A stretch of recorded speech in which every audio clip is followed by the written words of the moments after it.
ഈ 6-ാം തീയതി രാത്രി അല്ലെങ്കിൽ 7-ാം തീയതി കാലത്ത് 1:40 വരയ്ക്ക് 1:34 റൈറ്റ് ടൈം ഇതുവരയ്ക്ക് നമ്മൾ മിണ്ടാതിരുന്നു എന്ന് പറഞ്ഞു കഴിഞ്ഞാൽ പലർക്കും ഇവിടെ ഐബ്രോസ് റൈസ് ചെയ്യാൻ സാധിക്കും. കാരണം ചെയ്യാൻ ഞാനിവരെ എന്റെ പിടിച്ചില്ല. ഇതൊക്കെ വളരെ ഒരു വിവരമില്ലാത്തവരുടെ ചോദ്യങ്ങളാണതല്ല. ഈ 4 പേരെ പിടിക്കാൻ 4 പേരെ അയച്ചത് ആരാണ്? ആ അയച്ചവന്മാരുടെ ക്യാമ്പുകളെ മുഴുവൻ രജിസ്റ്റർ ചെയ്തായിരുന്നു ഇത്രയും സമയത്ത്. അതിനുള്ള പ്രിപ്പറേഷൻസ് ആണ്. ഇനി ഇവിടെ നിന്നുള്ള റിട്ടാലിയേഷൻ ഇങ്ങോട്ട് വരുന്ന സമയത്ത് അതിനെ എങ്ങനെ കൗണ്ടർ ഇതടക്കം ചെയ്തിട്ടാണ് ഈ 2 ആഴ്ചത്തെ സമയം എടുത്തിരിക്കുന്നത്. നമ്മൾ 8-16 എന്ന് പറഞ്ഞാൽ കറക്റ്റ് നമുക്ക് 2 ആഴ്ച സമയമാണ് എടുത്തിരിക്കുന്നതിന് പ്രിപ്പയർ ചെയ്യാൻ വേണ്ടി.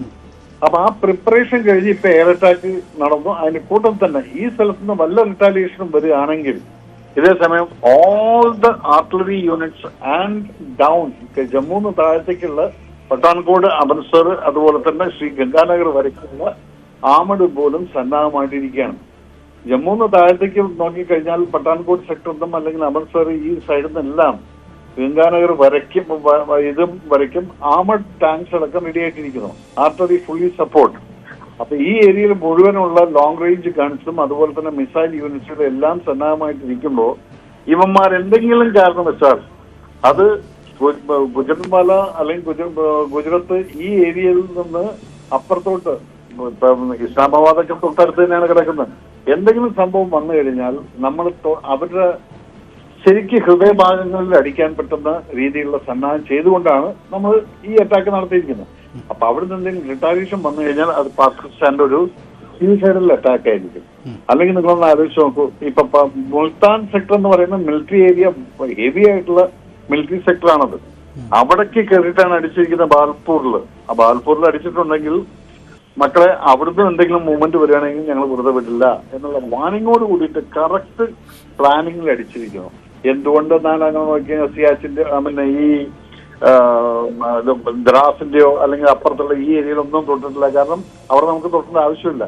ഇവിടെയാണ് ഇവന്മാരെല്ലാം ട്രെയിനിങ് ക്യാമ്പുകൾ കിടക്കുന്നത്. ഈ ടെററിസ്റ്റുകളുടെ ട്രെയിനിങ് ക്യാമ്പ് എന്ന് പറയുന്നത് ഈ കാണുന്ന സ്ഥലങ്ങളിലൊക്കെയാണ്. ആ ക്യാമ്പുകളാണ് ശരിക്കും അടിച്ചിരിക്കുന്നത്. അപ്പൊ ഇനി പാകിസ്ഥാൻ എടുക്കുമ്പോൾ ഞങ്ങൾ ക്യാമ്പാണ് അടിച്ചിരിക്കുന്നത്. നിങ്ങൾ ഇനി വന്നിട്ട് എന്തെങ്കിലും റിട്ടാലിയേഷൻ അവർക്ക് സപ്പോർട്ടായിട്ട് നമ്മൾ അടിച്ചു കഴിഞ്ഞാൽ ഇപ്പൊ നിങ്ങൾക്ക് മനസ്സിലായല്ലോ എന്നുള്ളൊരു വാണിങ്ങോട് കൂടിയിട്ടുള്ള ഒരു അടിയാണ്. എനിക്ക് തോന്നുന്നില്ല പെട്ടെന്ന് പാകിസ്ഥാൻ, കാരണം പാകിസ്ഥാൻ ആസ് ഇറ്റ് ഈസ് ഷോക്ക്ഡാണ്. അതിന്റെ നിലയും വിളിയൊക്കെ നടത്തി കഴിഞ്ഞിരിക്കുന്ന പല രാജ്യങ്ങളോടും. പക്ഷെ അവിടെ നിന്നും സപ്പോർട്ടൊന്നും വന്നില്ല. തുർക്കി പോലെ അല്ലെങ്കിൽ വേറെ എന്തെങ്കിലും രാജ്യങ്ങളൊക്കെ എന്തെങ്കിലും ചെയ്തെന്ന് പറഞ്ഞാൽ ഇതൊക്കെ ഒരു ചീള് കേസുകളാണ്. നമ്മുടെ കയ്യിലിരിക്കുന്ന ഈവൻ അമേരിക്ക സപ്പോർട്ട് ചെയ്തിട്ടുണ്ട്, റഷ്യ പുടിനൊക്കെ സ്ട്രോങ് ആയിട്ട് നിൽക്കുക. അപ്പൊ ഇവര് അമിത്ഷാജി എന്താണ് ചെയ്തിരിക്കുന്നത്? കംപ്ലീറ്റ് ആൾക്കാരെ ഇൻഫോം ചെയ്തു എല്ലാവർക്കും, ഇതാ അടിക്കുന്നു. ആ ടൈമും പറഞ്ഞു, അടിയും കഴിഞ്ഞു, തിരിച്ചു വന്നു. ഇനി നമ്മൾ വെയിറ്റ് ചെയ്യാം. ഇനി നിന്റെ റിട്ടാലിയേഷൻ എങ്ങനെ? നീ ഒരു പേൽഗാമിൽ വന്നിട്ട് ഞങ്ങളുടെ നിഷ്കളങ്കരായ ആൾക്കാരെ ഒരു 15 ഏക്കർ സ്ഥലത്ത് നീ എന്തെങ്കിലും ചെയ്തിട്ടുണ്ടെങ്കിൽ നിന്റെ 1500 ഏക്കർ സ്ഥലം ഞങ്ങൾ നശിപ്പിച്ചിരിക്കും. ഇതാണ് ഇന്ത്യ കൊടുത്ത മറുപടി കാണിക്കുന്നത്. അപ്പൊ അതുകൊണ്ട് അവരിൽ നിന്ന് പെട്ടെന്ന് റിട്ടാലിയേഷൻ വരുമെന്നുള്ളതല്ല, ആ ഷോക്കിൽ നിന്ന് ഇവർക്കൊന്ന് പ്രിപ്പയർ ആവാൻ. എന്തേ നമ്മൾ ചെയ്തിരുന്നതെന്നുള്ളത് ചോദിച്ചു കഴിഞ്ഞാൽ ആ 4 പേരെ പിടിക്കാൻ വേണ്ടി കാട്ടിൽ തെരച്ചിൽ നടത്തുകയായിരുന്നു. ഇത് സിവിലിയൻ ആയിട്ടുള്ള ആളുകൾക്ക് ഉള്ള ഒരു ഉത്തരവായിരുന്നു. അപ്പൊ എന്തായി? ഇതിന്റെ ഒരു ഡീകോയ് മൂവ്മെന്റ് ആണ് നടത്തിയിരിക്കുന്നത്. ഇപ്പുറത്ത് അവന്മാരുടെ പുറകിൽ പോവാണ് പെട്ടാളെന്ന് വിചാരിച്ചു. പക്ഷെ ഇവിടെ ഈ കാര്യങ്ങളൊക്കെ കൃത്യമായിട്ട് അളന്നു മുറിച്ച് രജിസ്റ്റർ ആയിട്ട് ടാർഗറ്റ് അടിക്കാൻ നമുക്ക് അന്ന് തന്നെ അടിക്കാമായിരുന്നു. പക്ഷെ അതിന്റെ റിട്ടാലിയേഷൻ ഇങ്ങോട്ട് വരികയാണെങ്കിൽ അതിനെ എങ്ങനെ പ്രതിരോധിക്കാമെന്ന് നോക്കിക്കൊണ്ട് ആ പ്രതിരോധം കൂടിയാണ് ഒരു വിധത്തിലുള്ള ലൂപ്പോൾസും വിടാതെ ഈ 14 ദിവസം കൊണ്ട് പ്രിപ്പയർ ചെയ്തിരിക്കുന്നത്. പ്രിപ്പയർ ചെയ്തിട്ട് ഇന്ന് രാത്രി, അത് 6-ാം തീയതി രാത്രി അല്ലെങ്കിൽ 7-ാം തീയതി പുലർച്ചെ അടി കഴിഞ്ഞു. ഇനി നീ എന്തെങ്കിലും ചെയ്താൽ വെറുതെ വിടില്ല. അപ്പൊ ഇതാണ് പറഞ്ഞത്, നീ വെറുതെ വന്നിട്ടൊന്ന് ചൊറിഞ്ഞു പോയി ഇപ്പൊ എല്ലാം കൂടി ഇട്ട് കൈയിട്ട് മാന്തിയിരിക്കുകയാണ് ഇന്ത്യ. അതുകൊണ്ട് അഭിമാനിക്കാത്തൊരു മൂവ്മെന്റ് ആണ്. പലർക്കും ഉത്തരം കിട്ടിയത് എന്ത് ചെയ്തു എന്ന് ചോദിച്ചാൽ ഇതാ ഞങ്ങൾ തുടങ്ങിയിട്ടുണ്ട്. ആ തുടക്കം ഇത്രയും ഗംഭീരമാവും. തൃശ്ശൂർ പൂരത്തിന്റെ വെടിക്കെട്ട് ഇപ്പൊ തുടങ്ങിയിട്ടുള്ള, അതിന് മുന്നേ തന്നെ ഇന്ത്യ വെടിക്കെട്ട് തുടങ്ങിയിരിക്കുന്നു എന്നുള്ളതാണ് ഈ കാണുന്നത്. So we should be very happy and don't worry about this Pakistan retaliation എത്ര ഹെവി എന്നുള്ളത്. കാരണം അറ്റാക്ക് ചെയ്തിരിക്കുന്ന ഓരോ സ്ഥലങ്ങളും നിങ്ങൾ മാർക്ക് ചെയ്ത് നോക്കൂ, ഇതൊക്കെ മിലിറ്ററി ക്യാമ്പുകളാണ് പാകിസ്ഥാൻ ഒക്യുപ്പൈഡ് കാശ്മീരിൽ കിടക്കുന്നത്. അപ്പൊ അതിനെയാണ് നമ്മൾ അടിച്ചിരിക്കുന്നത്. അങ്ങനെ നോക്കി കഴിഞ്ഞാൽ Pakistan occupied Kashmir is as. നമ്മൾ നിങ്ങളുടെ ബോർഡറൊന്നും കടന്നു വന്നിട്ടൊന്നും ചെയ്തിട്ടില്ല. ചെയ്തിട്ടുണ്ടെങ്കിൽ മാക്സിമം വന്നിട്ട് ആ ബാൽപൂരിലാണ് ഒരടി അടിച്ചിരിക്കുന്നത്. അത് കഴിഞ്ഞാൽ ബാക്കിയുള്ളതെല്ലാം നമ്മൾ എലോങ് ദ ലൈൻ ഓഫ് കൺട്രോളും പിന്നെ ഓപ്പോസിറ്റ് ടു അമൃത്സറിന്റെ ഓപ്പോസിറ്റിലും പട്ടാൻകോട്ടിലും ജമ്മുവിലും ഇതുപോലൊരു വെടിവെക്കുന്ന ഒരു യുദ്ധത്തിന്റെ ഒരു പ്രതീകം വരുന്ന സമയത്ത് പിന്നെ നമ്മൾ ബോർഡർ ഒന്നും നോക്കില്ലല്ലോ. അപ്പൊ ആ ഒരു വാർണിംഗ് കൊടുത്ത സ്ഥിതിക്ക് don't worry, I don't think these people are going to retaliate very fast. എന്ത് ഫാസ്റ്റ് ചെയ്ത് കഴിഞ്ഞാലും ഇതൊരു ഇപ്പൊ നിങ്ങൾക്ക് മനസ്സിലായി എന്തുകൊണ്ട് ഈ 7-ാം തീയതി മോക്ക് ഡ്രിൽ ഉണ്ടാവും എന്നുള്ള ഗവൺമെന്റ് പറഞ്ഞുകൊണ്ടിരുന്നത്. കാരണം 6-ാം തീയതി ഇവരെല്ലാം പ്രിപ്പയർ ചെയ്ത് വെച്ചിരിക്കുന്നു. ആര്? നമ്മളെല്ലാം പഞ്ചാബ്, രാജസ്ഥാൻ, അതുപോലെ തന്നെ കാശ്മീരിന്റെ ഏരിയയിലുള്ള ആളുകളെയൊക്കെ വെക്കേറ്റ് ചെയ്ത് ബംഗറിലൊക്കെ കൊണ്ടുപോകുന്നത് അനൗൺസ് ചെയ്തപ്പോഴും മീഡിയ അനൗൺസ് ചെയ്തപ്പോഴും പാകിസ്ഥാനിൽ കിട്ടുന്ന ന്യൂസ് എന്തായിരിക്കും? മോക്ക് ഡ്രിൽ നടത്തുന്നു, ഒരു യുദ്ധം വന്നാൽ എങ്ങനെ വേണ്ട, ആ യുദ്ധം വന്നാൽ എങ്ങനെയെന്ന് ചെയ്യുന്ന ദിവസം എന്തായിരുന്നു? ഓൾറെഡി നമ്മൾ അടിച്ചിരിക്കുകയാണ്. അപ്പൊ ഇതാണ് പ്രിപ്പറേഷൻ. ഒരു രാജ്യത്തിന്റെ പ്രിപ്പറേഷൻ കറക്റ്റ് ഡിഫെൻസീവായിട്ട് പ്ലാനിങ് ആയിട്ട്, അല്ലെ വികാരഭരിതമായിട്ട് നമ്മളൊരു യുദ്ധത്തിനോ രാജ്യത്തിനോട് പോകാൻ പറ്റില്ല. വികാരവും വിവേകവും ഇത് രണ്ടും കൂടെ ഒരുമിച്ചിട്ട് പോകണമെങ്കിൽ കുറച്ച് സമയം എടുക്കും. ആ സമയമാണ് ഇപ്പൊ എടുത്തിരിക്കുന്നത്. അതുകൊണ്ട് ഏതോ ഇന്ത്യനും അഭിമാനിക്കാവുന്ന തിരിച്ചു മറുപടി ഞങ്ങൾ എങ്ങനെ കൊടുക്കാൻ നിങ്ങളൊക്കെ ഓരോരുത്തർ ആഗ്രഹിച്ചോ അത് നമ്മൾ കൊടുത്തിട്ടുണ്ട്. ഇനിയുള്ളത് വെയിറ്റ് ആൻഡ് വാച്ച്. അതിന് നമ്മൾ റെഡിയാണ്. പട്ടാളം റെഡിയായിരിക്കും, ആർമി, എയർഫോഴ്സ്, നേവി എല്ലാം റെഡിയായിട്ടിരിക്കുന്നു. അതിനെടുത്ത സമയമാണ്. ഇതാണ് ജനങ്ങളോട് പറയാനുള്ളത്. നിങ്ങളെല്ലാം വികാരം വരുന്ന സമയത്ത് യെസ്, ആ പട്ടാളക്കാർക്ക്, അതുകൊണ്ടല്ലേ ഗവൺമെന്റ് പോലും പറഞ്ഞത് പട്ടാളത്തിന്റെ അടുത്ത് മോദിജി പറഞ്ഞിട്ടൊക്കെ വിട്ടല്ലോ, now it is up to you. കാരണം അവരാണ് the right people to understand എന്താണ്, ഏത് സ്ഥലമാണ് ഞങ്ങൾ അടിക്കേണ്ടത്, ഏത് സ്ഥലത്ത് അടിച്ചു കഴിഞ്ഞാൽ എന്തായിരിക്കും ഇമ്പാക്ട്, അതിനുള്ള കൗണ്ടർ ഇപ്പുറത്ത് വന്നു കഴിഞ്ഞാൽ നമ്മൾ എങ്ങനെ അതിനെ പ്രതിരോധിക്കാം. ഇതൊക്കെ പട്ടാളം പ്രിപ്പയർ ചെയ്ത് ഈ 14 ദിവസം. അപ്പൊ അതിന് ശേഷം പിന്നീട് പാകിസ്ഥാൻ 10 പ്രാവശ്യം ചിന്തിക്കും ഇനി ഒന്ന് അടിക്കണമെങ്കിൽ. ഇനി ഒരിക്കലും അവൻ ഈ പെൽഗാം പോലുള്ളൊരു സംഭവം ചെയ്യില്ല. ധൈര്യമായിട്ട് കാശ്മീരിലോട്ട് പോയിട്ട് നമുക്ക് ആ പഴയ പോലെ തന്നെ. പക്ഷെ ആ മരിച്ചു പോയിട്ടുള്ളവർക്ക് അവരുടെ ആത്മാവിന് കിട്ടിയിരിക്കുന്ന ഒരു ശാന്തിയാണ് ഇന്നത്തെ ഈ അറ്റാക്ക് എന്ന് പറയുന്നത്. അവരുടെ കുടുംബത്തിനും യെസ്, ഞങ്ങൾ എവിടെ വന്നിട്ട് അറ്റാക്ക് ചെയ്തതിന് ഞങ്ങളുടെ രാജ്യത്ത് കയറിയിട്ട് ഞങ്ങൾ അങ്ങ് അറ്റാക്ക് ചെയ്തിരിക്കുന്നു, അതാണ് എന്റെ രാജ്യം എന്ന് അഭിമാനത്തോടു കൂടി പറയാം. ആ അടിച്ചിട്ടുള്ളതിന് പാകിസ്ഥാൻ ഒരിക്കലും തിരിച്ചടിക്കാൻ ഇപ്പോ സാധിക്കില്ല. ചെയ്താൽ ഇതിന്റെ പ്രത്യാഘാതം ഭയങ്കര ഭീകരമായിരിക്കും. കാരണം അത്രയും നമ്മൾ പ്രിപ്പയർഡ് ആണ്. എയറും ആർട്ടറിയും ആമഡും എല്ലാം റെഡി. ഇൻഫൻട്രി പിന്നെ അങ്ങ് മൂവ് ചെയ്യാൻ തുടങ്ങിക്കഴിഞ്ഞാൽ പിന്നെ യുദ്ധം ആയി എന്നുള്ളത്. കാരണം ബോർഡർ ക്രോസ് ചെയ്യും. ജമ്മുന്ന് താഴത്തുള്ള എല്ലാം LOC അല്ല, ബോർഡറാണ്. ആ ബോർഡർ ഒരു പ്രാവശ്യം ടാങ്ക് മൂവ് ചെയ്ത് കഴിഞ്ഞാൽ പിന്നെ ഉള്ളത് ഒരു യുദ്ധത്തിന്റെ യുദ്ധം തന്നെയായത്.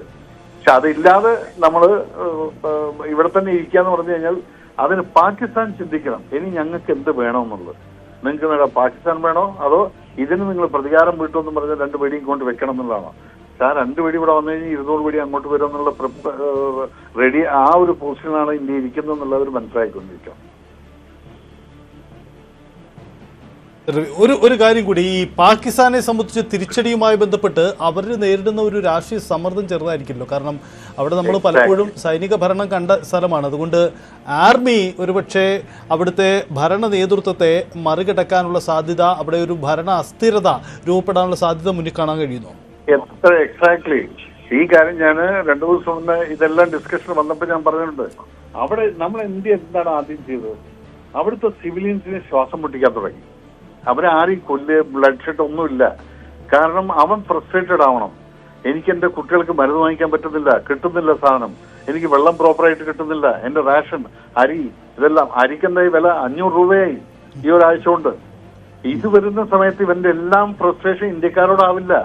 അവൻ ചെയ്യുന്നത് നീ ഭരിക്കുന്ന ഗവൺമെന്റിനോടായിരിക്കും. ഇവിടെ അങ്ങനെ തന്നെയാണല്ലോ. രാജ്യം എന്തെങ്കിലും ചെയ്ത് കഴിഞ്ഞാൽ ക്വസ്റ്റ്യൻ ചെയ്യുന്ന ഭരിക്കുന്ന ഗവൺമെന്റിനോട്. അവിടെ ഭരിക്കുന്ന ഗവൺമെന്റിനേക്കാൾ ഭീകരനാണ് ഈ ആർമിക്കാരൻ എന്നുള്ളത് സിവിലിയൻസിന് അറിയാം. അപ്പൊ സിവിലിയൻസിന്റെ ആ ഫ്രസ്ട്രേഷൻ ആണ് നമ്മൾ ഇവിടുന്ന് ഉണർത്തി വിട്ടിരിക്കുന്നത്. ആ ഉണർത്തിവിടലിൽ ഡെഫിനറ്റ് ആയിട്ടും പാകിസ്ഥാനിലെ ജനങ്ങൾ മുഴുവൻ ആർമിയോട് എതിരിടാനുള്ള മുറുമുറുപ്പ് തുടങ്ങിയിരിക്കുന്നു. ആ മുറുമുറുപ്പ് തുടങ്ങിക്കഴിഞ്ഞാൽ അവിടുത്തെ ആർമിക്ക് കിട്ടുന്ന ഈ ഒരു സോഫ്റ്റ് ആയിട്ടുള്ള ഒരു അപ്പുറം ജനങ്ങൾ ഭയങ്കര പേടിച്ചിരിക്കുകയാണ്. ആർമിക്കാരെ കണ്ടു കഴിഞ്ഞാൽ ആരും ഓച്ചാനിച്ച് നിൽക്കുന്ന ഒരു രാജഭരണം പോലെയാണ് അവിടുത്തെ ആർമിക്കാർ. ഞങ്ങളൊക്കെ ഇന്ത്യൻ പട്ടാളത്തിന്റെ ആൾക്കാർ പലപ്പോഴും ഞങ്ങൾ പറയാറുണ്ട്, ഒരു പാകിസ്ഥാനിലെ ഓഫീസർ എന്ന് പറഞ്ഞാൽ അവന് കിട്ടുന്ന ഒരു റെസ്പെക്ട് അല്ലാതെ അത് ഭയത്തോട് കൂടിയിട്ട് അങ്ങനെ ഉണ്ടാക്കി വെച്ചിരിക്കുന്നതാണ്. ആ റെസ്പെക്റ്റില് ഒരു വിലയില്ല. പക്ഷെ ആ ജനങ്ങളുടെ വികാരത്തിനെ ഇന്ത്യ ആദ്യം സൈക്കോളജിക്കലി അങ്ങ് ഉണർത്തി വിട്ടു. ആ ഉണർത്തി വിട്ടത് ഇന്നിപ്പോ ഈ അടി കഴിഞ്ഞാൽ അവര് സിവിലിയൻസിനെ സംബന്ധിച്ചിടത്തോളം കിട്ടില്ല, ഇനിയെങ്കിലും ഒന്നും ഉണ്ടായിരുന്നുള്ളൊരു ചോദ്യം വരും. ആ ചോദ്യം വന്നു കഴിഞ്ഞാൽ അതാണ് പൊളിറ്റിക്കലി നമ്മൾ ഓൾറെഡി സൈക്കോളജി, സിവിലിയൻസിന്റെ സൈക്കോളജിനെ നമ്മൾ നല്ലപോലെ ഉണർത്തി വിട്ടുകൊണ്ട് എഗൻസ്റ്റ് ആർമി ആക്കിയപ്പം ആർമിയുടെ ബേസ് പോയിരിക്കുന്നു. പിന്നെ ആർമി അവിടുത്തെ ആളുകൾ എന്ന് പറയുന്നത് ദേ ആർ ബേസിക്കലി കവേർഡ്സ്. അതുകൊണ്ടാണ് ഈ പേടിപ്പിച്ച് വെച്ചുകൊണ്ട് ജനങ്ങളെ ഭരിക്കുന്നത്. ഈ ജനങ്ങളെ പേടിപ്പിച്ചുകൊണ്ട് ഭരിപ്പിക്കുക, ഞാൻ അത് ചെയ്യും, ഞാൻ അപ്പുറത്ത് ചെയ്യും എന്ന് പറയുന്നത് ഒരു ഭരണാധികാരി ധൈര്യമില്ലാത്തവനാകുമ്പോഴാണ് നിങ്ങൾ ഇതുപോലെയൊക്കെ ചെയ്യുന്നത്. നേരെ മറിച്ച് ഒരു ഭരണാധികാരി ചിരിച്ചുകൊണ്ട് സാത്വികനായിട്ട് നിൽക്കുന്നുണ്ട് എന്ന് കണ്ടു കഴിഞ്ഞാൽ, വേണ്ട സമയത്ത് മാത്രമേ വായ തുറക്കുന്നുള്ളൂ എന്ന് കണ്ടു കഴിഞ്ഞാൽ മനസ്സിലാക്കാൻ ഇവനാൾ ഡേഞ്ചറാണ് കേട്ടോ. അപ്പൊ ഇതാണ് ഇപ്പൊ ഇവിടുന്ന് കൊടുത്തിരിക്കുന്ന മറുപടിയും നമുക്കിപ്പോൾ ഉള്ള സിറ്റുവേഷൻ എങ്ങനെയാണ്. വളരെ നന്ദി മേജർ രവി പ്രതികരിച്ചതിന്. എന്തായാലും ഇന്ത്യയുടെ നീക്കങ്ങളും അതിൻ്റെ തുടർ നീക്കങ്ങൾ പാകിസ്ഥാന്റെ എന്തുണ്ടാക്കുമെന്ന സാധ്യതകളുമാണ് വിലയിരുത്തത്. ആർ രാകേഷ് ചേരുന്നു. രാകേഷ്, ഇന്ത്യ ഈ ഭീകര കേന്ദ്രങ്ങൾക്കെതിരെ നടത്തിയ നീക്കം, അതിൽ 9 കേന്ദ്രങ്ങൾ, ആ 9 കേന്ദ്രങ്ങളുടെ പ്രത്യേകത എന്താണ്? ഇതിൽ പാക് ഒക്യുപ്പൈഡ് കാശ്മീരും ഒപ്പം കാശ്മീരിലെ പഞ്ചാബ് മേഖലകളും, പാകിസ്ഥാനിലെ പഞ്ചാബ് മേഖലകളും ഏതൊക്കെയാണ്, എന്തൊക്കെയാണ് അതിൻ്റെ പ്രത്യേകതകൾ എന്താണ് രാകേഷ്? സജിത്ത്, 9 കേന്ദ്രങ്ങളുടെ വിവരമാണ് ഇപ്പോൾ പുറത്തു വന്നിരിക്കുന്നത്. കാരണം ഇത് 9 കേന്ദ്രങ്ങൾ നോക്കുകയാണെങ്കിൽ ഇതിൽ 6 ഇടത്ത് ഇന്ത്യ ആക്രമണം നടത്തിയ 6 കേന്ദ്രങ്ങൾ പാക് അധീന കശ്മീരിലാണ്. 3 കേന്ദ്രങ്ങൾ പാകിസ്ഥാനിലെ പഞ്ചാബ് പ്രവിശ്യയിൽപ്പെടുന്നതാണ്. അതിൽ തന്നെ പാക് അധീന കശ്മീരിൻ്റെ തലസ്ഥാനം എന്ന് പറയാവുന്ന സ്ഥലമാണ് മുസഫറാബാദ്. മുസഫറാബാദിലാണ് ആദ്യ പ്രഹരം ഇന്ത്യയുടെ ഭാഗത്തു നിന്നുണ്ടായിട്ടുള്ളത്. ഇന്ത്യ അവിടെ 2 കേന്ദ്രങ്ങൾ മുസഫറാബാദിൽ ആക്രമിച്ചിട്ടുണ്ട് എന്നാണ് ഇപ്പോൾ ലഭ്യമാകുന്ന വിവരം. ഒപ്പം തന്നെ മറ്റിടങ്ങളിലേക്ക് നോക്കുകയാണെങ്കിൽ പാക് അധീന കശ്മീരിലെ തന്നെ മൂന്നാമത്തെ ആക്രമണം എന്ന് പറയാവുന്നത് ബാവൽപൂരിലാണ്. ബാവൽപൂർ പക്ഷേ പഞ്ചാബിലാണ്. ബാവൽപൂർ തിരഞ്ഞെടുക്കാനുള്ള പ്രധാനപ്പെട്ട കാരണം ഇത് ഭീകരരുടെ പ്രധാനപ്പെട്ട താവളമാണ്. ഒപ്പം തന്നെ ജെയ്ഷ് ഇ മുഹമ്മദിന്റെ കേന്ദ്രം ഇവിടെയാണുള്ളത്.